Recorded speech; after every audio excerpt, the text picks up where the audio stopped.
Hello students, पिछले video में जो शेष रह गया था उसको पुनः लेकर आए हैं डायरेक्ट और इनडायरेक्ट स्पीच के माध्यम से। चलिए आज इनडायरेक्ट स्पीच को देखते हैं। इनडायरेक्ट स्पीच क्या होता है, उसको कैसे डायरेक्ट से इनडायरेक्ट में कन्वर्ट करते हैं, इसके विषय में जानते हैं। देखिए इनडायरेक्ट स्पीच के विषय में लिखा गया है। इनडायरेक्ट स्पीच है क्या? The speech in which commas and inverted commas are removed is called indirect speech. ऐसा स्पीच जिसमें कॉमा और इन्वर्टेड कॉमा को रिमूव कर दिया जाता है, मतलब हटा दिया जाता है, उसमें किसी न किसी कंजक्शन का प्रयोग करके उसे जोड़ा जाता है। ऐसे स्पीच को, ऐसे कथन को हम इनडायरेक्ट स्पीच कहते हैं। इनडायरेक्ट स्पीच का अगर एग्जाम्पल देखा जाए तो उससे पहले आपको डायरेक्ट स्पीच का एग्जाम्पल देखना पड़ेगा, जिसमें डायरेक्ट स्पीच का एग्जाम्पल लिखा गया है। Ravi says to me Mohan writes a letter. Ravi says to me Mohan writes a letter. अगर इसको हम इनडायरेक्ट नरेशन में, इनडायरेक्ट स्पीच में अगर हम इसको बदलना चाहें तो कैसे बदलेंगे, क्या क्या इसमें परिवर्तन होंगे, तो चलिए आइए इसको शुरू करते हैं। तो इनडायरेक्ट स्पीच को देखिए। तो इनडायरेक्ट स्पीच में रवि को हम ज्यों का त्यों लिखेंगे। यहाँ पर सेज टू जो है ये हमारा रिपोर्टिंग वर्ब है, अर्थात इस पूरे भाग को हम क्या कहेंगे? रिपोर्टिंग वर्ब कहेंगे। और इस पूरे जो डबल इन्वर्टेड कामा के अंदर बंद है इसको हम रिपोर्टेड स्पीच कहेंगे, यानी इसको रिपोर्टेड स्पीच कहा जाता है। तो इसको अगर इनडायरेक्ट में अगर हमको इसे चेंज करना है तो इसे कैसे चेंज करेंगे देखते हैं। तो रवि, इनडायरेक्ट में रवि को ज्यों का त्यों लिखते हैं, यानी जो भी सब्जेक्ट होगा उसको ज्यों का त्यों लिख देंगे। सेज टू आया है तो इस सेज टू को जब हम इनडायरेक्ट में बदलेंगे तो टेल्स में बदल जाएगा। ऑब्जेक्ट जो है इसका मी ज्यों का त्यों रहेगा। अब यहाँ देखिए लगा हुआ है कामा इन्वर्टेड कामा दिया हुआ है। इस कामा इन्वर्टेड कामा को हटाने के लिए, क्योंकि ये सिंपल सेंटेंस के मतलब डायरेक्ट स्पीच के विषय में पढ़ाया जा रहा है, इसमें कामा इन्वर्टेड कामा को अगर हटाएंगे तो इसमें कंजक्शन के रूप में दैट का प्रयोग किया जाएगा। तो ये जुड़ा है किससे? दैट से। बाकी देखेंगे तो रिपोर्टेड स्पीच में कोई भी चेंजिंग नहीं होगा। बाकी देखेंगे रिपोर्टेड स्पीच में मोहन राइट्स अ लेटर ज्यों का त्यों लिख दिया गया है। और इनडायरेक्ट स्पीच में क्या होता है? कामा इन्वर्टेड कामास को हटा दिया जाता है। आइए दूसरे एग्जाम्पल अगर देखें तो दूसरे एग्जाम्पल में क्या लिखा हुआ है? She says to him, she says to him comma inverted comma Ayush plays a game daily. इसको अगर इनडायरेक्ट स्पीच में हम कन्वर्ट करें तो हो जाएगा सी सेज टू को पुनः पहले वाक्य के अनुसार बदलेंगे, इसमें टेल्स में। तो सेज टू बदल जाएगा आपका टेल्स में। जैसे उसमें मी को हम ज्यों का त्यों लिखे थे, इसमें हिम आया है, इसमें हिम जो ऑब्जेक्ट है इसको भी हम ज्यों का त्यों लिखेंगे। तो सी सेज टू बदल गया टेल्स में, हिम है तो हिम ज्यों का त्यों रहेगा। इसमें भी कामा इन्वर्टेड कामा को हम हटाएंगे, इसका जो कंजक्शन है वह पुनः हम किसका प्रयोग करेंगे? दैट का। तो इसमें ये जुट गया किससे? दैट से। बाकी जो रिपोर्टेड स्पीच जो डबल इन्वर्टेड कामा में बंद है इसमें कोई चेंजिंग नहीं होगा। आयुष प्लेस अ गेम ज्यों का त्यों इसमें भी लिखा जाएगा। और लास्ट में हम कामा इन्वर्टेड कामा को हटा देंगे। और लास्ट में किसी भी प्रकार का कोई भी वाक्य हो डायरेक्ट स्पीच में, इनडायरेक्ट स्पीच में बदलते समय उसको हमेशा हम, कोई भी चिन्ह हो, हमेशा उसमें फुल स्टॉप का प्रयोग करते हैं। तो चलिए विद्यार्थियों देखते हैं कि रिपोर्टिंग वर्ब जो है वो किस प्रकार से बदला जाता है। तो यहाँ पे विभिन्न प्रकार के रिपोर्टिंग वर्ब लिखे गए हैं। पहला है सेज टू, ये हम बता रहे हैं आपको चेंजिंग ऑफ रिपोर्टिंग वर्ब, यानी रिपोर्टिंग वर्ब को कैसे बदलें।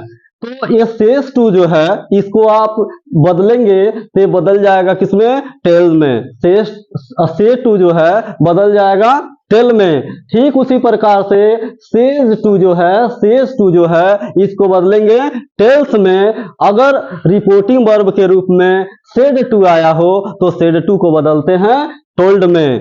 लेकिन इस बदलाव के लिए विद्यार्थियों एक नोट पे थोड़ा सा आपको अटेंशन देना पड़ेगा, ध्यान देना पड़ेगा।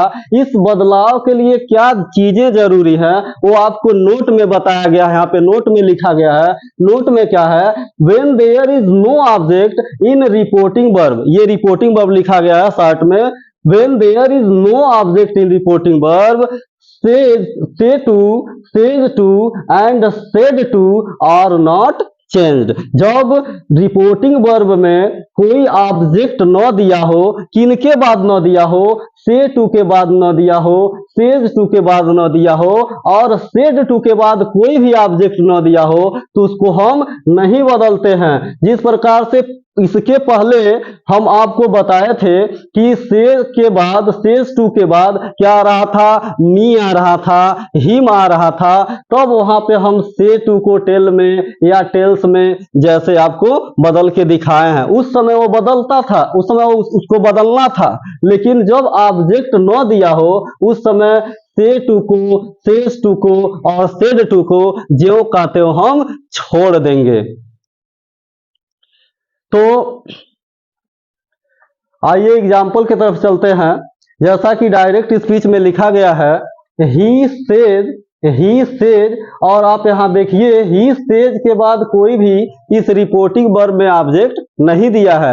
इस कंडीशन में जब इस स्पीच को, इस डायरेक्ट स्पीच को जब आप इनडायरेक्ट स्पीच में कन्वर्ट करेंगे, बदलेंगे, तो यहां पर ये जो सेज है जो पहले टेल्स में बदल रहा था, अब वह नहीं बदलेंगे। क्यों नहीं बदलेंगे? क्योंकि इस सेज के बाद कोई भी ऑब्जेक्ट नहीं दिया है। ऑब्जेक्ट के रूप में जैसे क्या मान लीजिए दे सकता है, यहाँ पे टू मी दे सकता है, टू हिम दे सकता है, तो ये सब चीजें नहीं आई हैं। इसलिए हम यहाँ पर सेज को सेज में ही रहने देंगे, नहीं बदलेंगे। तो इस प्रकार इस वाक्य को जब हम इनडायरेक्ट स्पीच में चेंज करेंगे तो हो जाएगा ही says that, comma inverted comma हटाएंगे तो दैट हो जाएगा। सेज को हम ज्यों का त्यों रहने देंगे, उसमें कोई चेंजिंग नहीं होगा। तो he says that Ramesh reads a novel, Ramesh reads a novel. Look for another example also. Direct speech में जैसा कि आप देख रहे हैं, you say comma inverted comma Ayush takes bath daily, यहां पर इन्वर्टेड कॉमा छूट गया था। तो देखिए इसको इनडायरेक्ट में अगर कन्वर्ट किया जाए तो इनडायरेक्ट में कैसे इसको हम कन्वर्ट करेंगे, क्योंकि इसी के जैसे यह भी है, इसके बाद भी कोई ऑब्जेक्ट नहीं आया है, से के बाद भी यहाँ पे हमको कोई ऑब्जेक्ट नहीं मिला, इसलिए हम क्या करेंगे, से को ज्यों का त्यों छोड़ देंगे, उसमें कोई परिवर्तन नहीं करेंगे। जैसा कि आप इनडायरेक्ट में देख रहे हैं, यू से जो है ज्यों का त्यों लिखा गया है। क्यों? क्योंकि इसके बाद कोई ऑब्जेक्ट नहीं आया है। तो you say comma inverted comma के स्थान पे हम हमेशा दैट का प्रयोग करेंगे। क्यों दैट का प्रयोग करेंगे? क्योंकि अभी हम आप लोगों को असर्टिव सेंटेंस में ये डायरेक्ट स्पीच और इनडायरेक्ट स्पीच बता रहे हैं। इंट्रोगेटिव में ये से टू या जो भी रिपोर्टिंग वर्ब है किसमें कन्वर्ट होता है, या इंपरेटिव में, ऑप्टेटिव में, एक्सक्लेमेटरी सेंटेंस में, जिसमें भी हम अगले वीडियो को लेकर आएंगे तो बताएंगे कि से टू इंट्रोगेटिव में किसमें कन्वर्ट होता है, बाकी एक्सक्लेमेटरी में, ऑप्टेटिव में, यानी जिसमें भी जिस तरीके से कन्वर्ट होता है उस तरीके से हम आपको कन्वर्ट करके बताएंगे। आज देखिए यहाँ पर असर्टिव सेंटेंस में जब से के बाद, सेज के बाद और सेड के बाद कोई ऑब्जेक्ट नहीं रहता है तो वहां पे हम उन रिपोर्टिंग वर्ब में कोई परिवर्तन नहीं करते हैं, उनको ज्यों का त्यों छोड़ देते हैं। जैसे कि देखिए यहाँ भी लिखा गया है इनडायरेक्ट में, you say comma inverted comma हटाएंगे तो दैट हो जाएगा। तो you say that Ayush takes bath, इसको भी पुनः इन्वर्टेड कॉमा को हटाते हुए पुनः ज्यों का त्यों लिख दिया गया है। इस प्रकार विद्यार्थियों, मैं आशा करता हूं कि यह वीडियो आपके लिए उपयोगी सिद्ध होगा, आपको यह समझ में आया होगा। इसमें आपका सुझाव मेरे लिए बहुत ही उपयोगी होगा। आप कमेंट के माध्यम से अपने सुझाव को भेजते रहिए, मैं जो भी कमियां हैं उसको दूर करने का भरसक प्रयास करूंगा। Thanks for watching my video. I want to say that all the student will have to subscribe, like and comment to my channel. Okay, धन्यवाद।